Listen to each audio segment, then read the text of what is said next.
नमस्कार सर्वांचे सहर्ष स्वागत। तर बघा आज आपण काय करणार आहोत तर TET शिक्षक पात्रता परीक्षा 2013 पेपर फर्स्ट यामधील परिसराभ्यास या घटकावर आलेले जे 30 प्रश्न आहेत ते 30 प्रश्न आज आपण या ठिकाणी सराव करणार आहोत। ओके, TET 2013 पेपर फर्स्टमधील परिसर अभ्यास या घटकावर आलेले 30 प्रश्नोत्तरे आज आपण या ठिकाणी पाहणार आहोत। तर बघा 121वा प्रश्न होता, म्हणजेच परिसर अभ्यासामधील पहिला प्रश्न होता, खालीलपैकी कोणते विधान चुकीचे आहे? खालीलपैकी कोणते विधान चुकीचे आहे?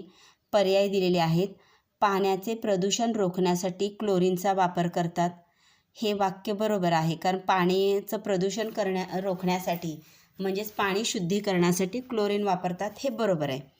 प्लास्टिक विघटनशील आहे, तर बघा प्लास्टिक विघटनशील नाही म्हणून तर प्लास्टिक जाळू नये असं आपण म्हणतो। प्लास्टिक विघटनशील आहे हे वाक्य चुकीचं आहे। प्लास्टिक विघटनशील नाही असं असायला हवं होतं, म्हणून चुकीचं विधान आहे प्लास्टिक विघटनशील आहे, म्हणून पर्याय 2 हे अचूक उत्तर आहे। तिसरा पर्याय तरी वाचूयात आपण। वृक्षारोपणामुळे हवेचे प्रदूषण कमी होते, बरोबर आहे। सौर ऊर्जा हा ऊर्जेचा अक्षय स्रोत आहे, अक्षय म्हणजे कधीही न संपणारा, अखंड स्रोत म्हणतो, हेही वाक्य बरोबर आहे। आपल्याला चुकीचे विधान शोधा म्हटल्यामुळं चुकीचे विधान पर्याय क्रमांक 2 होतं की प्लास्टिक विघटनशील पदार्थ आहे, हे चुकीचं विधान आहे, म्हणून पर्याय 2 हे बरोबर उत्तर येणार आहे। ओके, इथं स्पष्टीकरण दिलं आहे बघा, प्लास्टिक हे अविघटनशील आहे, म्हणजेच त्याचे नैसर्गिकरित्या विघटन होत नाही। ओके, प्रश्न क्रमांक 2 म्हणजेच TET पेपरमधला 122वा प्रश्न आहे आणि परिसर अभ्यासमधला 2. प्रकाश संश्लेषण क्रियेत वनस्पती कोणता वायू बाहेर सोडतात? तर बघा आपल्याला प्रकाश संश्लेषण ही प्रोसेस माहिती आहे। प्रकाश संश्लेषण प्रक्रियेद्वारे वनस्पती स्वतःचे अन्न स्वतः तयार करतात। त्यासाठी वनस्पती वातावरणातील कार्बन डायऑक्साईड घेतात आणि ऑक्सिजन बाहेर सोडतात। मग इथं प्रश्नात विचारलेला आहे कोणता वायू बाहेर सोडतात, तर ऑक्सिजन बाहेर सोडतात, म्हणून अचूक उत्तर आहे ऑक्सिजन। ओके, पुढील प्रश्न पाहूयात आपण। प्रश्न क्रमांक 123 बघा, म्हणजेच परिसर अभ्यासमधला 3रा प्रश्न। आता मी दरवेळेस हे सांगणार नाही बरं का, आपण समजून घेतला असाल। 121 ते 150 पर्यंत 30 प्रश्नोत्तरे परिसर अभ्यासाची आहेत। खालीलपैकी कोणता पक्षी नष्ट होण्याच्या मार्गावर आहे? पर्याय पहा, चिमणी, कावळा, माळढोक आणि कबूतर। तर तुम्हाला माहिती की माळढोक हा पक्षी नष्ट होण्याच्या मार्गावर आहे, म्हणून बरोबर उत्तर आहे माळढोक। माळढोक हा अत्यंत दुर्मिळ पक्षी असून सोलापूरमधील नान्नज येथे त्याचे अभयारण्य आहे आणि माळढोक पक्षी आता नष्ट होण्याच्या मार्गावर आहे। ओके, नेक्स्ट क्वेश्चन बघूया आपण। महाराष्ट्रातील सर्वात उंच शिखर कोणते? तर बरोबर उत्तर आहे कळसूबाई। तर महाराष्ट्रातील सर्वात उंच शिखर कोणतं आहे तर कळसूबाई। कळसूबाई शिखराची उंची 1646 मीटर असून अहमदनगर जिल्ह्यात अकोले तालुक्यात स्थित आहे। कळसूबाई शिखर कुठं आहे तर अहमदनगर जिल्ह्यात अकोले तालुका या ठिकाणी तिथं स्थित आहे। अहमदनगर जिल्ह्याचं नाव आता बदललेलं आहे। कुणाला जर माहिती असेल तर कमेंटमध्ये द्या, अहमदनगर जिल्ह्याचं सध्याचं नाव काय आहे किंवा बदललेलं नाव काय आहे? तर ते बदललेलं नाव मला कमेंटमध्ये द्यायचं आहे, म्हणजे तुम्ही किती अपडेट आहात हे माझ्या लक्षात येईल। अहमदनगर जिल्ह्यात अकोले तालुक्यात आहे, तर अहमदनगरचं बदललेलं नाव कमेंट करा। Okay, next question. तंबाखूमध्ये खालीलपैकी कोणता घातक पदार्थ असतो? तंबाखूमध्ये खालीलपैकी कोणता घातक पदार्थ असतो? पर्याय पहा, निकोटीन, कॅफीन, टॅनिन आणि मॉर्फिन। तर तंबाखूमध्ये घातक पदार्थ असतो निकोटीन। कोणता घातक पदार्थ असतो? निकोटीन। तंबाखूमध्ये निकोटीन हे अत्यंत विषारी अल्कलॉइड असते, ज्यामुळे कॅन्सरचा धोका आणि व्यसन जडते. ओके, नेक्स्ट क्वेश्चन बघूयात आपण. नेक्स्ट क्वेश्चन, मानवी शरीरातील रक्ताचे अभिसरण कोणी शोधून काढले? मानवी शरीरातील रक्ताचे जे अभिसरण प्रक्रिया म्हणतो की नाही, हे कोणी शोधून काढलं? पर्याय पहा, Edward Jenner, William Harvey, Louis Pasteur आणि डार्विन. तर यामध्ये विल्यम हार्वे यांनी रक्ताचे अभिसरण शोधून काढलेले आहे. मानवी शरीरातील जे रक्ताचं अभिसरण प्रक्रिया आहे ती विल्यम हार्वे यांनी शोधून काढले. 1628मध्ये विल्यम हार्वे यांनी रक्ताभिसरण प्रक्रिया ब्लड सर्क्युलेशन शोधून काढले. नेक्स्ट क्वेश्चन, केसरी हे वृत्तपत्र कोणी सुरू केले? तर त्याचं बरोबर उत्तर आहे लोकमान्य टिळक. लोकमान्य टिळकांनी 1881मध्ये केसरी मराठीमध्ये आणि मराठा इंग्रजीमध्ये ही 2 वृत्तपत्र त्याने सुरू केलेली आहेत. लोकमान्य टिळकांची 2 वृत्तपत्रे 1881 जी केसरी आणि मराठा, हे 2 लक्षात ठेवायचे आहे. ओके, नेक्स्ट,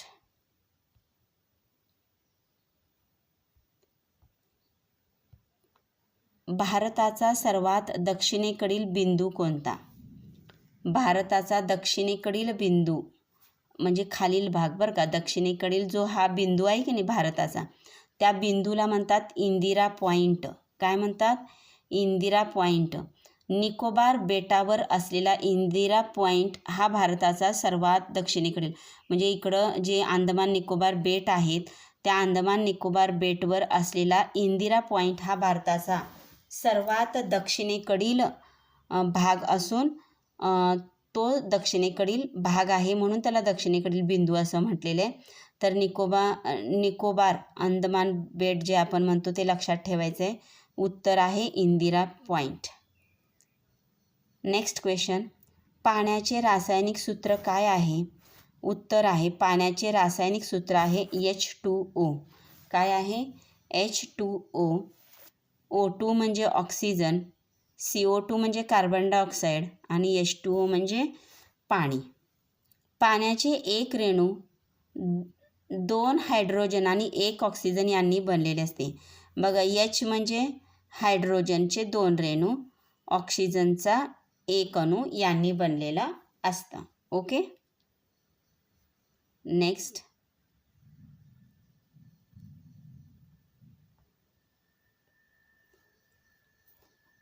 एका अणूमध्ये 13 प्रोटॉन आणि 14 न्यूट्रॉन आहेत, तर त्याचा अणुवस्तुमानांक किती?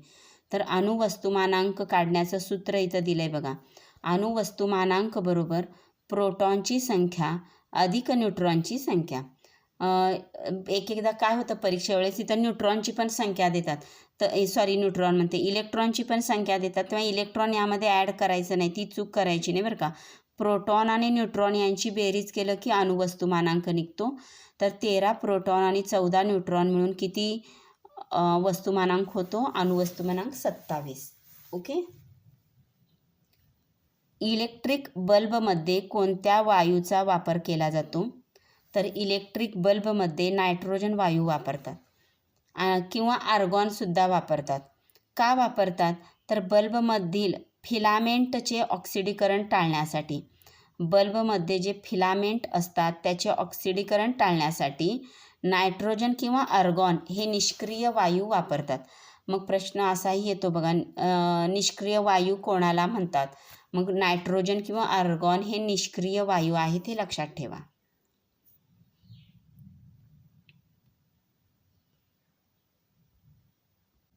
नेक्स्ट क्वेश्चन, जागतिक मातृभाषा दिन कधी साजरा केला जातो? बरोबर उत्तर आहे 21 फेब्रुवारी. युनेस्कोच्या घोषणेनुसार 21 फेब्रुवारी हा दिवस जगभर आंतरराष्ट्रीय मातृभाषा दिन म्हणून साजरा केला जातो. ओके, पुढे, महाराष्ट्र राज्य विज्ञान शिक्षण संस्था कोठे आहे? तर महाराष्ट्र राज्याची जी विज्ञान शिक्षण संस्था आहे ती नागपूर या ठिकाणी आहे. राज्याची विज्ञान शिक्षण संस्था नागपूर येथे स्थित आहे, जिथे विज्ञानाशी संबंधित शैक्षणिक कार्य चालतात. ओके.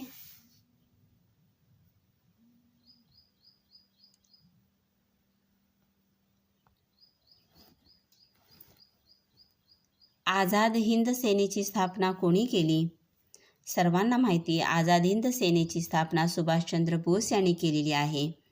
भारताच्या स्वातंत्र्यासाठी नेताजी सुभाषचंद्र बोस यांनी आझाद हिंद सेनेचे नेतृत्व केले होते. नेक्स्ट क्वेश्चन, लोणार सरोवर कोणत्या जिल्ह्यात आहे? तर बघा, बुलढाणा जिल्ह्यामध्ये लोणार सरोवर आहे. हे जे सरोवर आहे लोणार सरोवर हे उल्कापातामुळे तयार झालेले आहे आणि जगातील दुर्मिळ खाऱ्या पाण्याचे सरोवर आहे.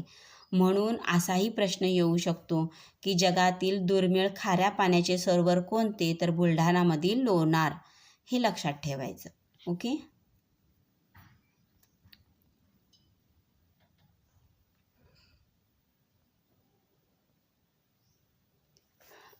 राज्यसभेचा पदसिद्ध अध्यक्ष कोण असतो? म्हणजेच राज्यसभेचे पदसिद्ध अध्यक्ष कोण असतो?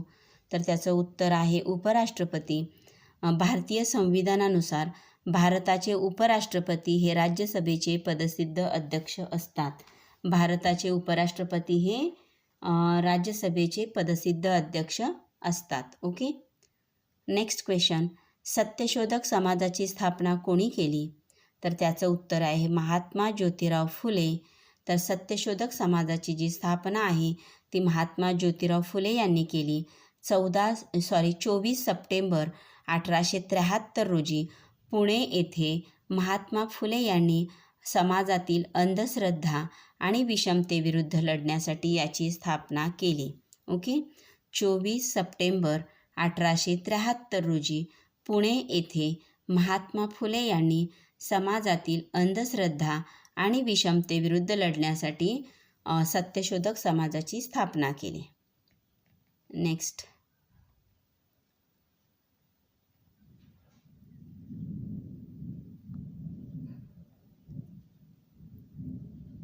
बघा, मिझोराम या राज्याची राजधानी कोणती? तर याचं उत्तर आहे मिझोराम राज्याची राजधानी एझॉल. एझॉल ही मिझोराम राज्याची राजधानी आहे. तर कोहिमा ही नागालँडची राजधानी आहे. इम्फाळ ही मणिपूरची राजधानी आहे. ओके. नेक्स्ट, पेनिसिलिनचा शोध कोणी लावला? तर याचं उत्तर आहे अलेक्झांडर फ्लेमिंग यांनी पेनिसिलिनचा शोध लावलेला आहे. 1928 अलेक्झांडर फ्लेमिंग यांनी जगातील पहिले प्रतिजैविक अँटीबायोटिक शोधून काढले. ते अँटीबायोटिक म्हणजेच पेनिसिलिन. तर या पेनिसिलिनचा शोध अलेक्झांडर फ्लेमिंग यांनी लावला. ओके.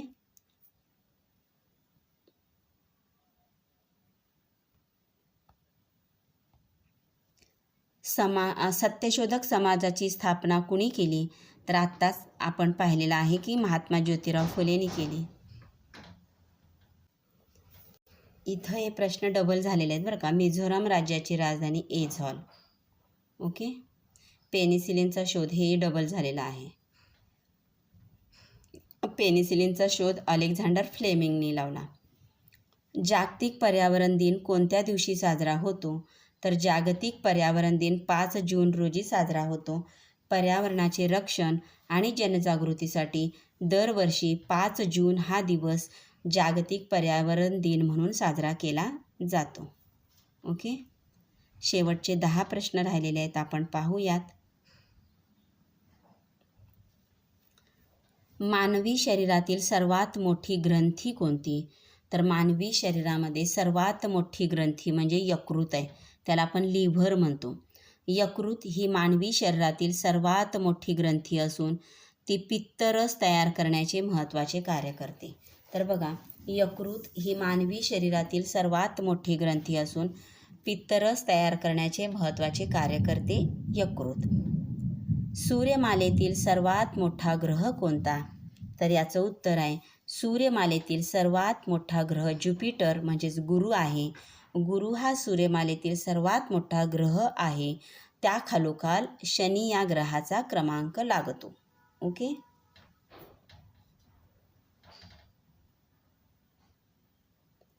Next question. भारतीय राज्यघटनेचे शिल्पकार कोणास म्हणतात? तर डॉक्टर बाबासाहेब आंबेडकर यांना भारतीय राज्यघटनेचे शिल्पकार म्हणतात. डॉक्टर बाबासाहेब आंबेडकर हे मसुदा समितीचे अध्यक्ष होते. त्यांनी भारतीय संविधानाची निर्मिती केल्यामुळे त्यांना घटनेचे शिल्पकार म्हणतात. नेक्स्ट. ऊर्जेचा मुख्य नैसर्गिक स्रोत कोणता? तर ऊर्जेचा मुख्य नैसर्गिक स्रोत आहे सूर्य. पृथ्वीवरील सर्व सजीवांसाठी सूर्य हा ऊर्जेचा सर्वात मोठा व नैसर्गिक स्रोत आहे.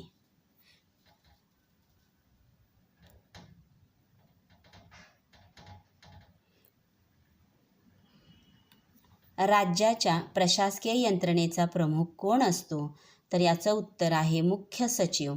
तर राज्याच्या नोकरशाहीचा किंवा प्रशासकीय यंत्रणेचा सर्वोच्च प्रमुख मुख्य सचिव असतो. म्हणजेच प्रशासकीय यंत्रणेचा प्रमुख कोण असणार आहे? मुख्य सचिव. भारताच्या राष्ट्रपतीची निवड कोणाकडून केली जाते? तर बघा, याचं उत्तर आहे निर्वाचक गण. म्हणजे काय? तर संसदेच्या दोन्ही सभागृहाचे निर्वाचित सदस्य आणि राज्याच्या विधानसभेचे निर्वाचित सदस्य मिळून राष्ट्रपतीची निवड करतात. ओके.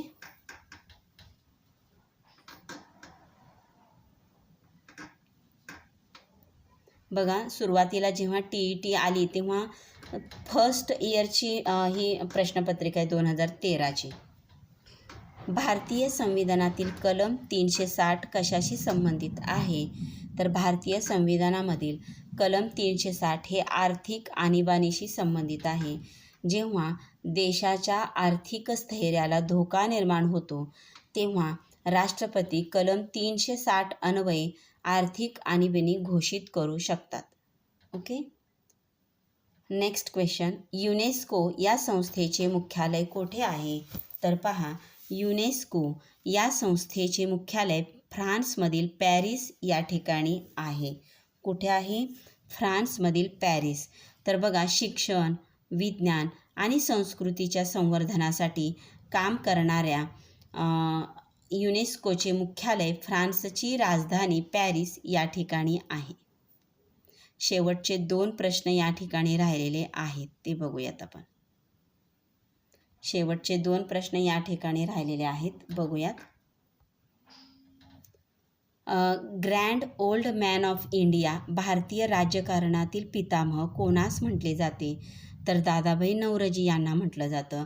भारताच्या आर्थिक शोषणाचा सिद्धांत मांडणारे थोर समाजसेवक दादाभाई नौरोजी यांना भारताचे पितामह, grand old man of India असं म्हटलं जातं.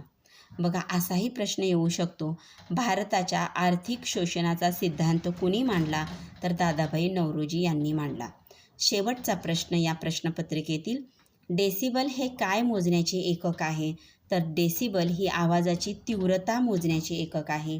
तर आवाजाची तीव्रता मोजण्यासाठी डेसिबल या एककाचा वापर केला जातो. ओके.